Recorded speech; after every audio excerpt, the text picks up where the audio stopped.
Ladies and gentlemen, welcome back to another episode of Mondays Down South. You probably this week have already seen a nice long MLB breakdown from us, which we really enjoyed. But beyond that, we're also realizing it's July. We're already halfway through July, which means we're a month away from official fantasy football draft season. I know I actually have one early in August, which I don't recommend to people, but sometimes you got to make it work for people's schedules.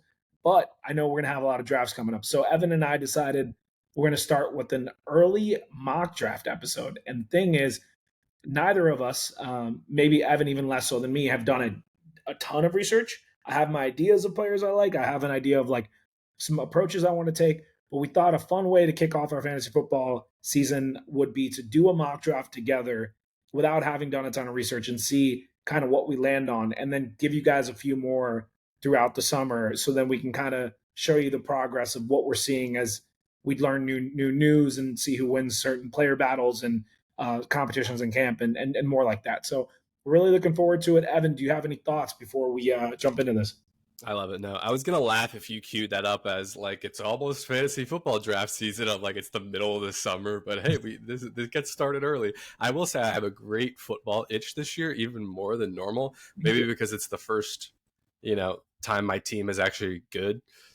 Basically in my lifetime. So maybe that's the reason. I don't know, but I am super excited for football. So this is going to be fun. And, fantasy football commissioners, I want to make a shout out to all of you to plan your drafts early, because every year I get so angry when every commissioner waits until the last week and like opening night is Thursday and everyone is like trying to find draft time slots that week, and you end up having to do like multiple at once or like every day that week. I'm like, can we just do a little planning and like maybe like think about the week before, or like stuff like that. So that's gonna be what I'm sure Evan will remember when I was doing 3 drafts during one game last year. Yeah, so I'm like, come on, commissioners, let's. I had my buddies drafting for me while I was up at the plate last year. Like I was telling them, here are the players in this order that I'd want. It's pretty funny, actually. Yeah, no, but I agree with you, especially with the amount of time and money and energy we invest into this. I think it's important to do that. With that being said, I will pull up our draft board. We're going to use Handy Dandy Sleeper, which I always love. I'll preface your intro. I have not looked or thought about a single thing fantasy football yet. So this is going to be super interesting. I'm excited for it. I haven't seen the board. I haven't thought about which positions are deep or how to approach a draft. So this is exciting. I can help drive a little at the beginning, but as you start to see it, I think sometimes just doing a mock draft to see where players are going is part of the reason I want to do this exercise is a great idea. So like, you don't even, I would actually give that recognition to a lot of people who are starting to think about fantasy football. I also think it's important to start a bit earlier for that reason, because rankings and stuff will change. But if you have a general idea of like, oh, if I go running back early, this is how my drafts have been ending up at this position or in this range, then you can kind of plan accordingly as players start to move and stuff. So I just like having an idea of where people are, which is the main reason I wanted to run this exercise.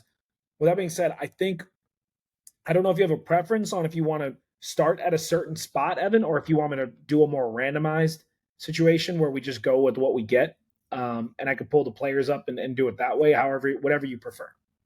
Totally up to you. Just to piggyback on what you're saying, though, it's almost like the whole strategy of test taking, where you look at the answer choices or the question before you read the passage or kind of the context. So it's kind of like that idea. So I like this. I like that suggestion, and it kind of makes, I feel like, comparing players easier because you actually know who to compare, who's in the same range. So I like that. But now, no preference, up to you. Well, what I'm going to do is I'm going to randomize it, and then so I'm going to show the player board. I'm going to click Start Draft, and what I have this set to is half PPR Snake 12 team. So when I click Start Draft, it'll assign a random team, and it'll start to filter players in. But real quick, before we even get started, a quick look for you, Ev. This is what the early rankings are on Sleeper. I've Wow. done a few already. Ja'Marr Chase, number one overall consensus. A lot of mock drafts I've been watching or I've been a part of. I've seen Chase going number one overall. So that has been consistent.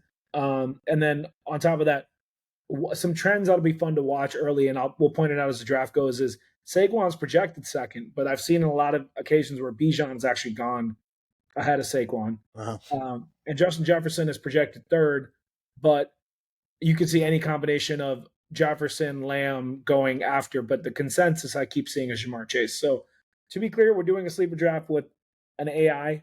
I do like to think their AI is pretty decent. So it's not, it's not drafting with other people. So I try not to get too invested in it, but we'll see what happens. So with that being said, I am going to go ahead and start the draft, and I look forward to going over some of these trends as it goes along. Okay. Yeah, that feels like a pretty wide open top. I definitely think Chase at one, but we got pick number 2. Here we go. Oh, immediate. Okay. I was just about to talk about who I would go with after Chase, so I guess we'll have to actually make a decision on it. But so here we go. So this is where things get interesting. I have a 2-minute timer, but we can always adjust as we go. My thing is early in the draft. Here's the way I look at it. It's easy to say Saquon definitively because we just watched him have one of the best running back seasons ever. But upon traditional situations we've seen, I don't think we have very often seen running backs go back-to-back years of finishing as the top overall running back. And part of that is, and I'm not saying it's definitively going to happen where he gets hurt and misses time, but we do see him having played a ton last year throughout the regular season and also in that playoff to Super Bowl run. So the question here is, do you want to go with Saquon Barkley as the running back option? Would you want to go wide receiver with someone like a Justin Jefferson or a CeeDee Lamb? Or would you want to go with another running back in Bijan Robinson who could potentially be the better fantasy asset this year based off of projecting out the future and how much he'll be involved in the passing game in Atlanta this year? Yeah, my issue with the receiver board here, I think, is ceiling. Yep. It's like Justin Jefferson, just like given the kind of coverage he faces, it kind of gives him, he can be challenged from a ceiling perspective. Obviously the floor is so elite, and now he has essentially a rookie quarterback coming in, who I think is going to be great. Don't get me wrong, but it just adds that level of uncertainty. And I think at the number 2 pick, you want as much certainty as possible. And then like Lamb could be interesting getting Dak back, but there's some, it's kind of iffy as well. I'm probably going running back. I would probably just take, again, it's so early for me. I would probably just lean on the smart thing and, trust my eyes from last year and Saquon Barkley being in the exact same situation. So I'd probably go there, but either of the 2 other young running backs are interesting too. Like I think, I do think the Lions they said they're going to throw downfield more this year, so they might run the ball a little bit less. But also, I think Gibbs could eat into Montgomery more and more as Montgomery gets older. So I actually think he could be interesting there. And then we know what Bijan's capable of. I'm not a big Bijan in between the tackles guy, though, which is going to always hurt his touchdown. So I don't think I would pick him here, although I could see the argument. So I don't know. I would probably stick with Barkley, but I like that. Okay, so for the sake of today's exercise, we'll go with Barkley. I think it's really like a toss-up for me between Saquon and Bijan. I actually find myself leaning more Bijan because I think that he's just going to continue to take another step forward, and I think the Falcons' offense will be teed up well for him. But I also love Saquon Barkley, so I'm not going to complain about that. I'm going to unpause the draft. We're going to add Saquon. But the real thing is I want to treat this as if we go running back here, what are we going to, get on the way back? So that's one thing to think about. So, and I'll tell you exactly why, because you'll see some of the players you see later. So after that, you saw back-to-back wide receivers. You saw the 2 running backs we talked about. You're seeing a bunch of the wide receivers go off board after that. This end combo of wide receivers is so good, man. There's some heat out there. McBride at 2.7. Wow. Yeah, his numbers last year were unbelievable for a tight end. And you look at Brock Bowers going. Bowers, yeah. Yeah, and it's not surprising given how incredible he was. Some of the guys I want to talk about real quick that I really like are in this range. Puka Nacua and the back end of the first round. Like when healthy, the guy was an absolute monster. I love him in that back end of the first round as a wide receiver 1 option. Obviously, Malik Neighbors has an incredible ceiling. Beyond that, Brian Thomas had a great rookie year. It's interesting seeing him going number 10 overall. So another thing to think about. But anyway, coming back to where we're at, we have Saquon Barkley, number 2 overall. But we're now in a situation where the best available wide receiver is Ladd McConkey or Jackson Smith-Njigba. Or if you look at the running back position, Jonathan Taylor, Kyren Williams, Chase Brown, Breece Hall, James Cook. So this is where sometimes getting that early running back this year is a bit tough, because as great as they are, you have some awesome options at the running back position, and then you're kind of in a situation where you're like, oh, what do I want to do at wide receiver? Unless you feel really good about taking one of these guys. I do see some real good potential from Ladd McConkey, but I think I like JSN a little bit more. I do. If it was up to me, though, I think, I'm not going quarterback or tight end quite yet, unless you really want Lamar. So I think I would probably lean personally going running back here to get like that dynamic 1-2 punch, just given what's available to us. But I'll let you speak to what you like. I think that makes sense. Yeah, picking one of those wide receivers here feels tough. I do think JSN I like a lot now that you don't have Metcalf there. Quarterback, I guess, call it a wash or maybe even a downgrade. I could call it maybe an upgrade just with the way Sam Darnold carried the Vikings, fantasy receiver group last year. So, Kupp's there now too, but he's, not the level Metcalf is at this point in his career. So I do think that could be interesting, but these running backs definitely feel way more of a sure thing to me. I agree with you, but let me ask you this. If you feel, okay, so personally, all bias aside, and this is one of my pro tips for drafters, is looking at things in tiers. I personally have Jonathan Taylor in his own tier. Like I have him in that Josh Jacobs tier, given his, like, all bias aside, he's someone who has had 2,000-yard seasons, and our offensive line looks really good this year. I expect him, hopefully with a little bit better quarterback play, to be even better than he was last year and, give you in that 1,500-yard range. So if I was looking at it from a tier perspective, I have him in a higher tier. But let's say in a world you felt Kyren Williams and Chase Brown and Jonathan Taylor were all in the same tier, then I would say we just go JSN here and then take whichever one of those three falls to us in the next round. So my thing is, I do strongly prefer Jonathan Taylor, which would somewhat, give me the inclination of let me take him and then get JSN next.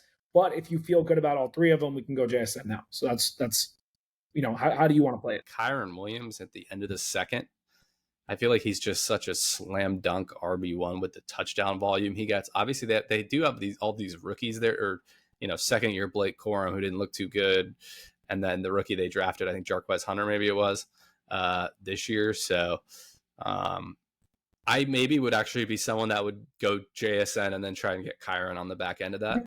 Sure. And then if I don't, assuming Taylor's gone, Chase Brown, I'd probably be okay with too. But I'm also, I think, happy to go with Taylor here.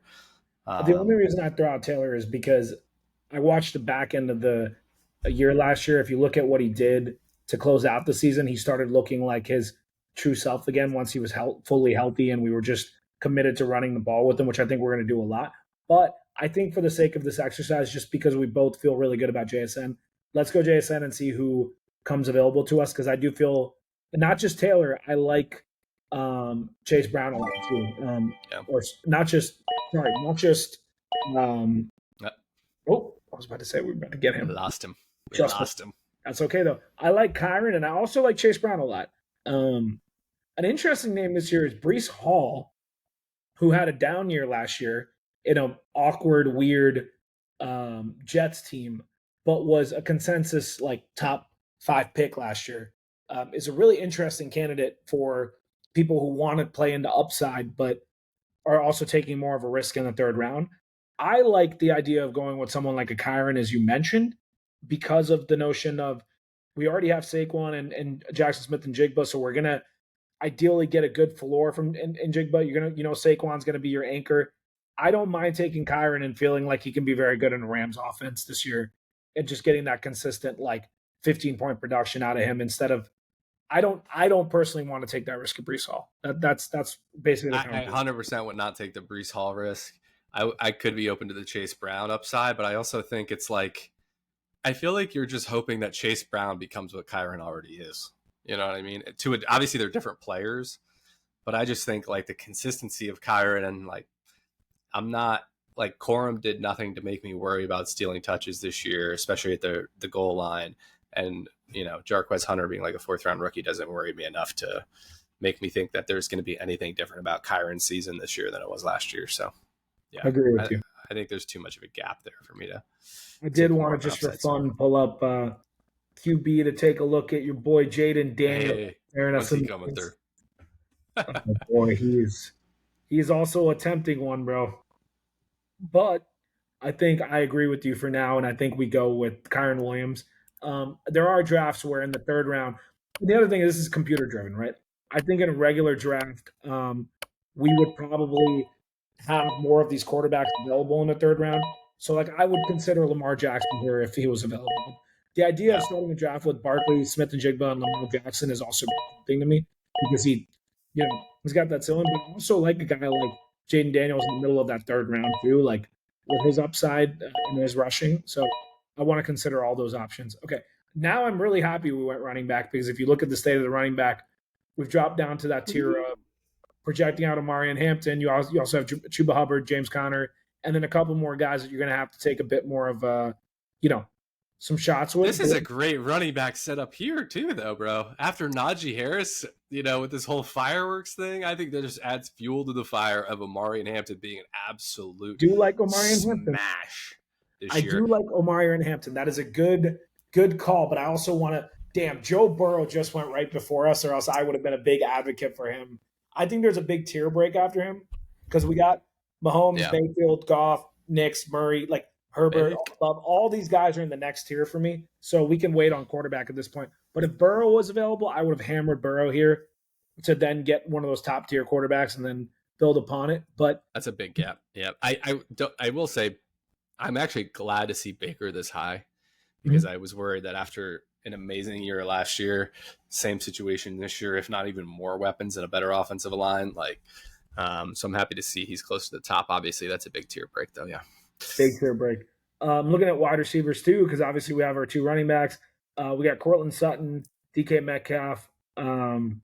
We got Zay Flowers, Devontae Smith, and Chris Olave is the tier at the moment. A couple of guys that went not too long ago. I like Devontae Adams a lot this year with Matt Stafford. He's someone that I was keeping an eye out for. Honestly, probably early 4th if I have that pick.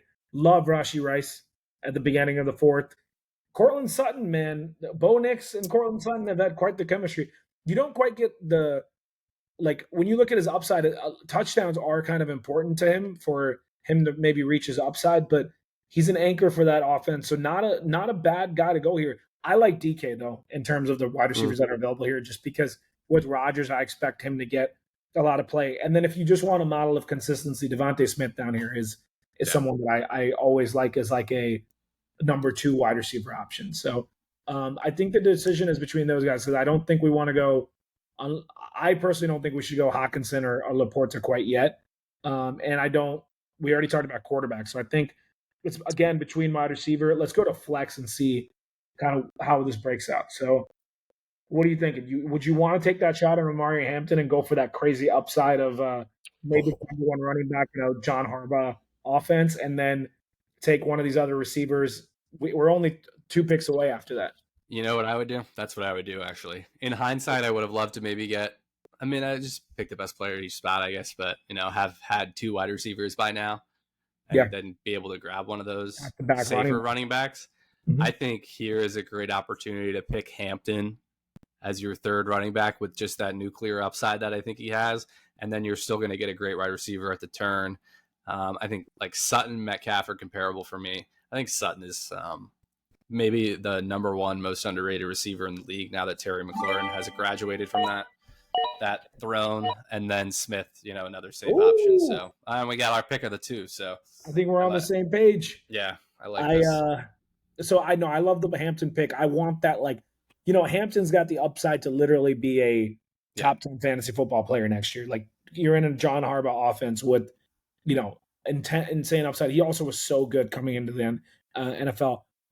This is where it gets really interesting for me because I also think now there's probably a conversation for these tight ends as well. If you don't want to wait on both quarterback and tight end because you have the potential upside from Hawkinson and Laporta here as well.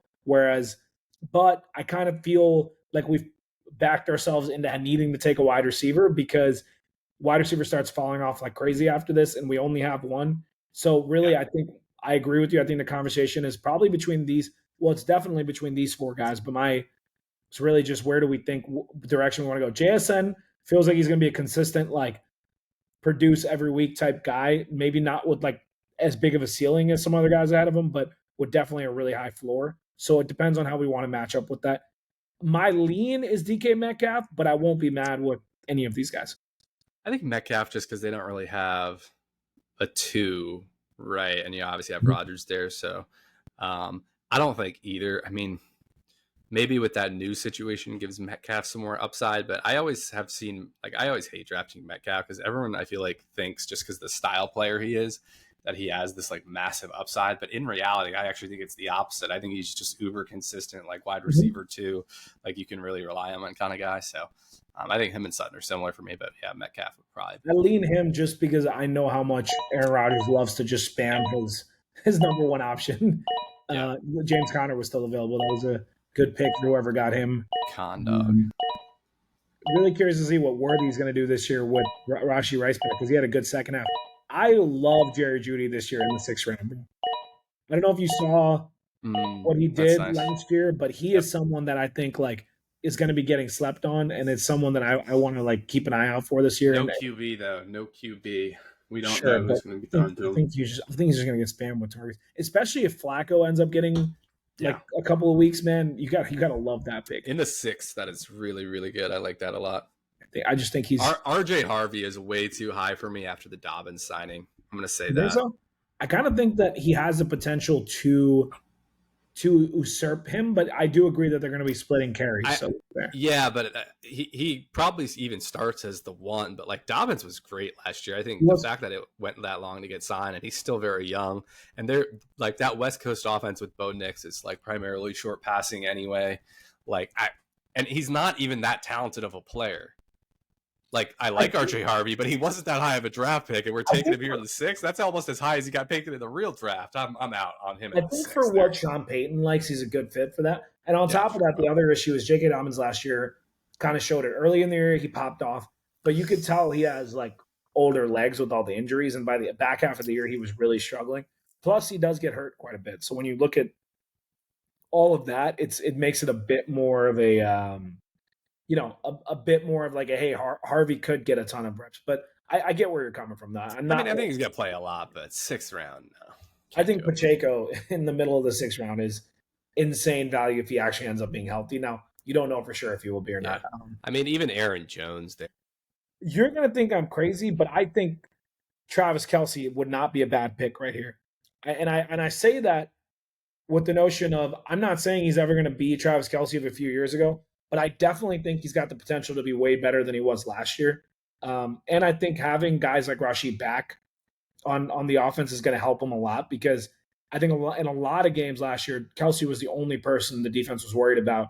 So that's all they keyed in on, and they weren't worried about getting beat by Worthy and some of these other guys. I think Kelce has a way better year this year. And for getting him at the end of the 6th round, even if he just meets his floor, you're probably going to be happy because I still think considerably better than some of the other guys available, but I'm not going to, push you on it if you don't feel good about it. He's not a sexy name anymore, but he's definitely someone that I trust more than some of the other options. Show me the tight ends like a little further down. Like sure. I actually Engram and Njoku, I like. So like I would be fine probably waiting. Who else is even further down, like deeper sleepers beyond Warren? My concern is it does not get good after draft. Maybe it gets maybe Kincaid if you think he actually has a good year. I don't like Goddard much this year. Loveland. I just think you could pair like Loveland with like a floor guy. I mean, you could talk me into Kelce. I would probably look at Njoku and Engram after that. I like both of those guys, but yeah, after that it gets. My concern is I don't know for sure if we get. I mean, we can look to see, but there's a decent chance that at least one, if not. It depends on how many of these guys go ahead of them, but there's not a guarantee we'll have both available to us. I don't like Engram. Maybe I think Engram you could probably convince me into if he was available later because with Bo Nix, I think he's a good option along with I don't think they have amazing receivers outside of Sutton. So that I agree with. Njoku, my concern is with he is so talented, but with the amount of quarterback turnover they have, it's like his ceiling is incredible when he gets good QB play like Flacco, but then his floor is like he might not even get a target if on some weeks. So that's where I get really frustrated with the idea of that. I want someone that I can play Kelsey every week and be like content with it. Like I'm never gonna like feel like I need to go like You couldn't last year. But I do. If you could guarantee me 12 games of Joe Flacco this year, then I would feel amazing about Njoku there. But that is far from a guarantee because he is unbelievable with Flacco under center. I'm fine with who's wide. Well, let's go to the wide receivers quick. Well, 1 second. I just want to look at this. So because I see what you're saying. Like he had some of those. He was borderline. These are the games. These are the games where he just was like check. But I see what you're saying. Like he had a lot. Year, really. Yeah. He had a lot of tough games. Playing banged up too. Yeah, well, let's go look at the other positions though before we definitively pick that. Tutoria McMillan, Bryce Young's number one. To be able to get a number one receiver on an offense this late could be worth a shot for some people. I don't mind Rome Odunze here with the Ben Johnson offense. I think he could take a step up as their number two option. Some people still like Calvin Ridley because they actually feel like Cam Ward can throw a football versus what Calvin Ridley's had recently. So that's potentially someone. I don't know if you see anyone that stands out to you. I'll also go to running back to see what you see there. Not really, but a little bit later, I will be eyeing Jakobi Meyers and making my pitch for him. I like Jakobi Meyers as well. Geno Smith, come on, bro. I'm with it. In terms of the top, yeah, I could take a crack at Tet. Maybe the more I'm thinking about it, the more I do like that. Actually, I'm good with Kelsey though. I think is a good play here.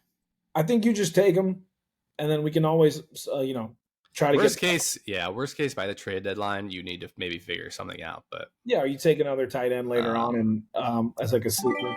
A lot of people actually like putting my Colts pass aside. A lot of people Warren this year because they feel like he'll be an anchor for whoever the quarterback is as a potential. Yeah. I don't want any Colts pass catcher if Richards is playing quarterback. Until you know what the circumstances. Yeah. So now we get Tet. I kind of think we get Tet. We need more wide receivers. I think Tet has the potential to be a every week starter halfway. It'll take him a couple games, I think, but by halfway through the year, I think he's got that potential. I'm not going to overthink this. Let's go Tet. Well, real quick before we do it, though, let's see what's going on with the QB situation. Mm-hmm. We are getting to a territory here where we got to make a decision. Do you see any tier breaks here with Goff and then Nix? And then I like Nix. I don't mind Murray. The issue with Herbert is I don't see him passing a lot. I don't mind Love later. And I guess like I would be okay. Even Dak, like if you have to do Dak, you can do Dak. Boy. But I think we've already kind of decided that we're punting QB. Or not punting, but we're going to be waiting on QB. So I think we go Tet, bro. I don't think go Tet. Yeah, I don't. Nobody. You can make an argument for all those quarterbacks. Yeah, but we'll get at least one of them. Like, there's a lot of teams. Goff, low-key Goff was probably an answer. Running back, we got ETN, Ramondre Stevenson, Javonte Williams. Here's a funny note: these two guys right here, not sexy at all, have definitely been disappointing at times. But what cracks me up about someone like a Ramondre is he was definitively the number one running back in New England last year. Who they've added, trying to think of off the top of my head, is not like some I expect to come in and completely take it from him in the Ohio State guy. Trevion, yeah. Yeah, because a lot of people are saying he's just like, he's going to be a good like receiving back, but a blocker. Third down back, yeah. He's got that perfect third down skill set. But yeah, and like, I don't know. I mean, he was up and down last year, but Ramondre, if their offense is good, could be their touchdown guy. And so that gives me, and I expect their offense to be better. So that's someone I'm thinking about. Another guy, Stephon Diggs, bro. If he plays, to get him at the end of the 8th round as your wide receiver 4 is, I think that's insane value. Obviously, I love Josh Downs, but you're trying to avoid Colts players. I'm a big Josh Downs guy. And then I don't know what you see after that, though. Maybe a Mooney. I don't know, but we just missed my boy Myers, man. Just missed him. Yeah. Myers is going to be such a stud. You throw Geno Smith as his quarterback. Who did they get any other receivers? They got one, right? Not anyone of note though. Like nobody that's like jumps off the page to me. So who's there too? I mean, Bowers is like their one basically. So that's like their wide receiver one, and then you have Myers. But if Myers is still there too behind Bowers, bro, now with Geno Smith, dude, and he was amazing last year. Oh my gosh, salivating at that 8th round value. I'm telling you. I love Jacoby Myers as well. I think you and I are. That's like almost an auto pick for me there if I need a wide receiver.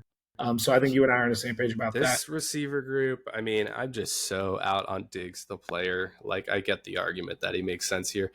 Fantasy-wise, though, I mean, early last year with the Texans, he had some pretty good games, and then now he's definitively the number one for Drake May.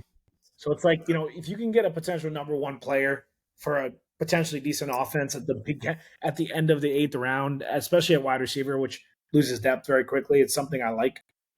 If not, I like that idea. That's probably the smart way to go. Stevenson, one of these Patriots is probably the way to go. I just don't. Well, is Antonio Gibson gone? I think so. He was a free agent. I don't know if they re-signed him. He is gone. Not that I'm like scared about him, but that whole fumbling situation last year was an absolute mess. Now they have a new coach this year, so that actually could potentially be a huge benefit to Ramondre. Because it seemed like Mayo just did not like him. So, I think those are, I want to see what other options we have later because Spears, it could be the year he takes more from Pollard, but it feels a little early. Looking at other positions, Pearsall could be interesting. I did think Pearsall was an interesting option as well. I was thinking of him. That's one of the guys. There's like Juwan Jennings holdout stuff too. Even if Jennings doesn't hold out, right? We have Brandon Ayuk out for a while, and then so it's Pearsall and Jennings together, and they need to throw the ball. That's the reason I like Kittle. So my question here is, I think maybe we go Diggs. Do you want Diggs or Pearsall? If it was me, I would take Pearsall just because I hate Diggs. Let's do it on a very personal, 100% biased level. Okay. But what would be the smart thing to do? I could probably see that. I would. Diggs is probably the smart thing to do. I think Diggs, if I'm removing like my biases, I think Diggs is the smarter bet because he's the number one for a quarterback who's going to need a number one to rely on, whereas Pearsall will be one of 3 options and then eventually one of 4 options. And he's going to be probably number 4, assuming Jennings is playing, because the way Jennings blocks, like it's just hard to take that guy off the field. Now, Ayuk maybe isn't playing full snaps, but by now it's a weekly game. So it's like, if you get 6 great top 24 wide receiver weeks out of Pearsall, it's worth it. But especially when we drafted a rookie with Tet, that might take some time, but Diggs, I think, is probably the right way to go, but it's also my full bias would put me to Pearsall, but probably Diggs. The other thing is, do you believe in Brock Purdy's ability to support, that number of wide receivers?